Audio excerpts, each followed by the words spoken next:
એકવાર ખાતર માટે ખેડૂતોની કતારો લાગી હોવાનું સામે આવ્યું છે। ઘઉં, રાયડો, એરંડા સહિતના શિયાળુ પાકનું વાવેતર ખેડૂતોએ કરી દીધું છે, ત્યારે હવે યુરિયા ખાતર લેવા માટે ખેડૂતો રઝળપાટ કરી રહ્યા છે। વાવ અને થરાદમાં 2000 ટન ખાતરની જરૂર છે, તેની સામે 300 ટન જ ખાતર આવે છે।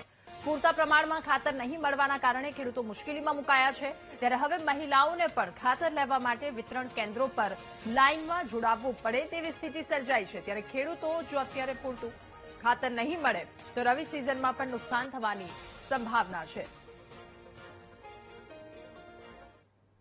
11મા મહિનામાં વાવેતર કર્યું ત્યારથી અમારે પહેલો તો વળાપ્યું નહોતું અને ચોમાસું નિષ્ફળ ગયું હતું।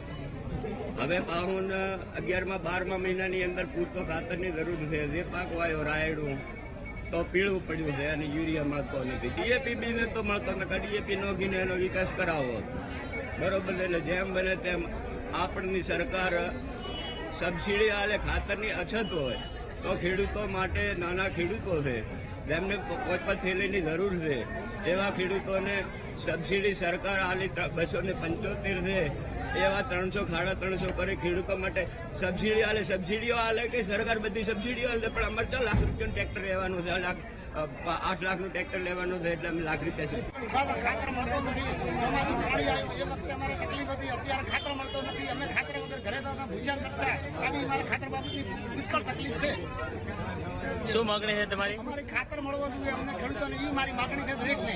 અમે ખાતર માટે ખૂબ હેરાન થતા ભૂજાન કરતા બેઠા હતા અહીંયા આવી। વાવ, થરાદ, દિયોદર, ભાભર, સોયગામના ખેડૂતો અહીંયા વધારે આવતા હોય। આજે પણ 1000થી વધુ ખેડૂતો આવ્યા હતા અને 40 ટન યુરિયાની ગાડી આવી હતી, એટલે ખેડૂતોની સંખ્યા વધારે હોવાથી તકલીફ રહે છે। હાલ કેટલા ખાતરની માંગ છે? કેટલો આવે છે?